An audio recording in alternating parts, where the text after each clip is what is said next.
श्री कृष्णाय नमः। श्री गोपीजनवल्लभाय नमः। श्रीमदाचार्य चरण कमलेभ्यो नमः। श्री गुसाई जी परम दयालवे नमः। श्री यमुना चतुर्भ्यां नमः। श्री गुरुवे नमः। श्री गुरुचरण कमलेभ्यो नमः। जय श्री कृष्ण। वार्ता प्रसंग 8। और एक समय वसंत के दिन हते, तो श्री गुसाई जी श्रीनाथ जी को सेन भोग सराय के बीड़ी अरोगावत हते। और गोविंदास ठाड़े ठाड़े मणिकोठा में कीर्तन धमार गावत हते। तो एक नई धमार करी के गावन लागे। तो धमार श्री गोवर्धन राय लाला, तिहारे चंचल नैन विशाला, तिहारे उर सोहे वनमाला, ताते मोही सकल ब्रज बाला।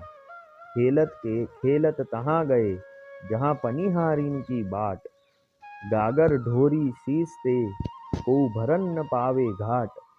नंद राय के लाडीले बली, ऐसो खेल निवारी, मन में आनंद भरी रह्यो मुख, जोवती सकल ब्रज नारी। अर्गजा कुमकुम घोरी के, प्यारी लीनो करत लपटाए, अचका अचका आय के भांजी, गिरधर गाल लगाए। तो या की तीन टूक करी के चुप होए रहे। गोविंदास ते आगे कहीं न गई। तब श्री गुसाई जी ने कहियो, जो गोविंदास धमार क्यों नाही गावत हो। तब गोविंदास ने कही, जो महाराज धमार तो भाजी गई, अरु मन अरुझाए गयो, अचका अचका आय के भाजी, गिरधर गाल लगाए। तो वह तो भाजी गए, ताते ख्याल उतनो ही रहो। जो महाराज भाजी गए तो आगे खेल कहाँ ते होए। तब श्री गुसाई जी सुनी के बहुत प्रसन्न भये।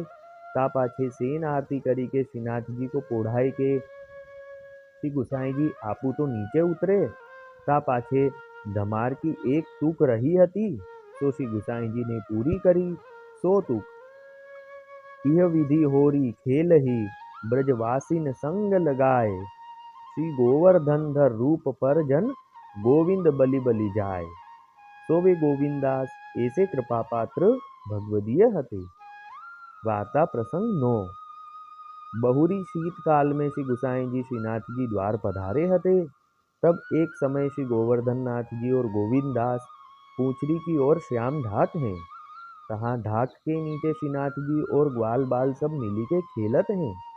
तो कबहू बा ढाक पर चढ़ी के मुरली बजावते, सब ग्वाल बालन को बुलावते। तहाँ श्याम ढाक से थोड़ी सी दूर एक चौतरा है, तहाँ गोविंदास बैठे बैठे कीर्तन करत हते। तो श्री ठाकुर जी श्याम ढाक के ऊपर बैठे हते।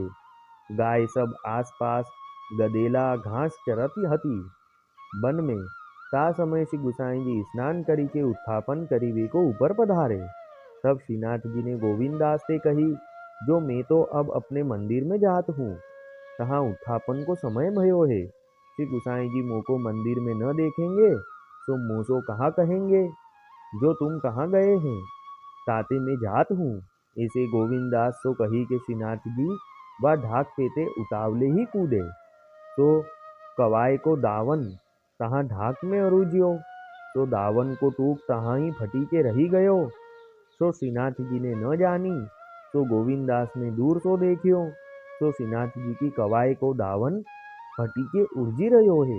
पाछे श्रीनाथ जी तो जाय के अपने मंदिर में सिंहासन पर विराजे। और श्री गुसाई जी ने जाय के श्रीनाथ जी के मंदिर के किवाड़ खोले, उत्थापन किए। तो जब जारी भरन लागे, ता समय श्री गुसाई जी देखे तो श्रीनाथ जी को दावन फटी रहो है। तब श्री गुसाई जी झारी भरी के उत्थापन भोग धरी के बाहिर आए। तब रूपा पोरिया को बुलाए के श्री गुसाई जी ने पूछी, जो रूपा यहाँ को आयो तो नहीं। तब रूपा पोरिया ने कही, जो महाराज यहाँ तो को आयो नहीं। तब श्री गुसाई जी चुप करी रहे। पाछे श्रीनाथ जी के उत्थापन भोग सराय के श्री गुसाई जी श्री गिरिराज से नीचे उतरे, तो अपनी बैठक में आए और भीतरयान को आज्ञा दीनी, जो तुम आरती करियो और सब सेवाते पहुँचियो, तुम मेरो पेंडो मती देखियो। इतनो कही के आप तो नीचे आए अपनी बैठक में बिराजे। तब सब वैष्णव दर्शन को आए, तो आप काहू तो बोले नहीं। इतने में ही गोविंदास आए। तब गोविंद दास ने श्री गुसाई जी से कही, जो महाराज आपू अनमने क्यों बैठे हो? तब श्री गुसाई जी ने कही, जो कछु नाही। तब गोविंद दास ने कही, जो महाराज कछु तो मन में भ्रम है, ताते यह बात तो कही चाहिए। तब श्री गुसाई जी ने गोविंद दास को कही, जो श्रीनाथ जी को कवाय को दावन फटियो है, जो न जानिए कौन अपराध पड़ियो है। तब गोविंद दास ने हंसी के कहियो, जो महाराज या बात के लिए जो राज भले अनमने होत हो, क्यों जो तुम कहा लरिका को स्वभाव जानत नाही हो। तुम्हारो लरिका ढाक के ऊपर बैठियो हतो, तो तुम जब नहाय के गिरिराज ऊपर पधारे, तब लरिका व ढाक ऊपर से कूदियो, तो वहाँ ढाक में वह दावन को तूक फटी के उर्जी रहो है। जो महाराज आपू पधारो तो मैं दिखाऊं। तब तो श्री गुसाई जी गोविंद दास की बाह पकड़ी के पूछड़ी की ओर चले, परी काहू सेवक को संग न लीने। तो जब ढाक के नीचे आए, तब श्री गुसाई जी देखे तो वह कवाय को लीर लटकत है। तब श्री गुसाई जी ने अपने श्रीहस्त से उतारी लीनी। ता पाछे आप वहाँ ते अप्सरा कुंड ऊपर आए, तो स्नान करी के अपरस ही गिरिराज ऊपर पधारे। तब वह लीर श्री गुसाई जी श्रीनाथ जी के कवाय के ऊपर धरी के देखे, तो वह कवाय साजी हुई गई।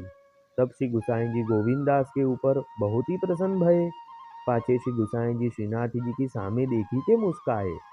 तब श्रीनाथ जी हु मुस्काए। ता पाछे श्री गुसाई जी सेन आरती करी के सेवा ते पहुंची के आपू नीचे पधारे, तो अपनी बैठक में विराजे। तब और वैष्णव हु श्री गुसाई जी के पास आए के बैठे। तब गोविंद दास हु श्री गुसाई जी के पास आए। तब श्री गुसाई जी ने उन वैष्णवन से कही, जो अब कछु तुम्हारे मन में रहो है। तब सब वैष्णव चुप करी रहे। तब श्री गुसाई जी ने कही, जो अब कछु उपाय करिए, जो श्री गोवर्धन नाथ जी को श्रम न करनो पड़े। तब श्री गुसाई जी आप ही मन में विचार के भीतर यान सो कही, और सब सेवकन को आज्ञा दीनी, जो आज पाछे शंखनाद 3 बेर करी के ता पाछे क्षण एक रही के श्रीनाथ जी के मंदिर के किवाड़ खोलने। यह सुनत ही गोविंद दास बहुत ही प्रसन्न भये। तो गोविंद दास ऐसे कृपा पात्र भगवदीय भये। वल्लभी वैष्णव सदा सुहागी, जो श्री वल्लभ शरणे आवे, सो पूरण बड़भागी। गल तुलसा की माला सोहे, भाले तिलक रसाला। तापर वल्लभी मुद्रा सोहे, मुख बोले गोपाला। तन मन धन वैष्णव पर वारू, गाँव श्री गिरधर लाला। आज सभा में पूर्ण रहत हैं, सूरदास नंदलाला। वल्लभी वैष्णव सदा सुहागी। जय श्री कृष्ण।